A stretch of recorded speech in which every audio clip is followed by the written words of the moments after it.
Yeah, and we'll come to it when we talk about working for another company, but I mean, it's no surprise really that the average age of a successful CEO of a startup is probably 45, I think, around that number. So people think that's quite high. And it's not to say you couldn't work at a startup or be part of it, but experience does count for a lot. You have to have fallen down many times and pick yourself up.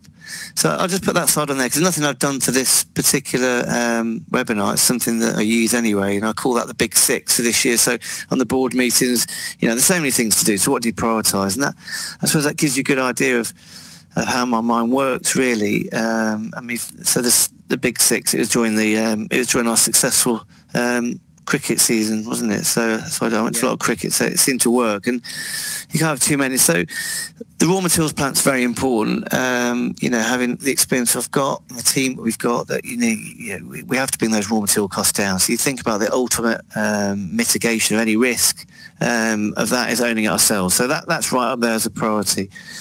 And sales are everything in any business, so if you can get that top line sales going, then everything else is so much easier. You can have as many targets as you like, but if you haven't got the top line going, then it's very difficult to achieve your target. So getting sales is one thing, but also getting pre-booked repeat sales is the most important thing. So that's a real focus for us, and we're doing quite well on that this year as people buy the capacity. Because the challenge we've got a perishable product which becomes non-perishable, so it's challenging in that respect. That isn't like polystyrene, just gets blown off a machine.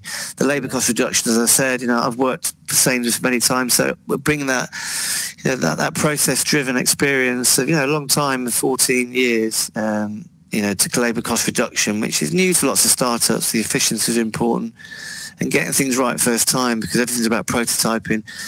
And whilst you're an entrepreneur, it's still, you have to get the processes right. So an inquiry that comes in all the way through to its first order is 4 to 6 steps. We have that on a Monday.com project management, all have gates and people responsible, but these things, they take time. And the marketing and brand awareness we've spoken about, and essential to everything we do is being a great place to work. So, I pride myself on how many people that we've lost. We put E&D, equality and diversity is the only target left for me as a CEO on the scorecard. The rest is all that ball's been passed around. So we're doing something. So we're accredited living wage employer. So there's a rise come through now, so we're following that. So people, everything, we don't want to lose people, have to be trained. So I'll talk through the scorecard in a minute. But so being an entrepreneur is one thing, having the ideas, but the hard graft of making it happen and being prepared to work till 2 a.m. for 18 months is really not unexpected for a startup.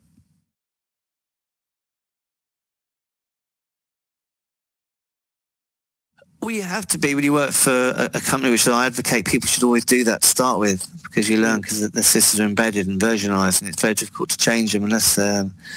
So, we all want to empower people, which we do. We've got a great team. In my number 2 has come from McLaren F1 as a engineering or COO, so looks after engineering. But John Hartland, who I spoke about earlier, has this mantra all the time, and I agree with him, and I follow it, and I'd be stupid not to listen to him, having worked with him at Sainsbury's as well. Now, the first thing I did for the start anyway was have a board of directors before he employed him, before he even got a key into a rental. So I think I've got 17 board meetings minuted.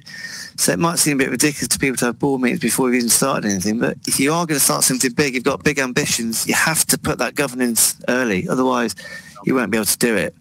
And then you get the executives. The executives came 18 months after we started because we couldn't afford them, and then you get senior management. But if you take away sales on those 5 segments, there's only 4 things in a business that you need to manage to get right, and you need to have the best players on it. So the people I spoke about, I don't use HR, as you see, it's people and culture.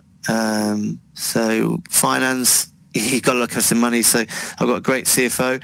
She fixed, one of the first things she did was fix the utility costs way before Ukraine. So we've got our utility costs fixed for 4 years. Now, kind of as many ideas as you like, but if you haven't got the fundamental, pragmatic business acumen that someone like RFD's got, then it's difficult. You have to have someone great to run the operations. If that falls down, no matter how many sales, you can't get out the door, and systems, of course.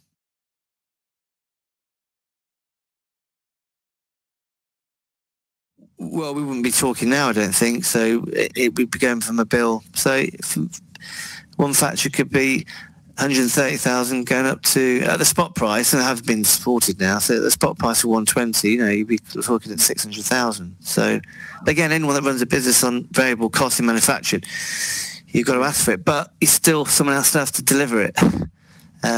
So those four things are important: the systems, the technology, and the sales are given. Yeah. But always bearing those bedrocks of business don't really change.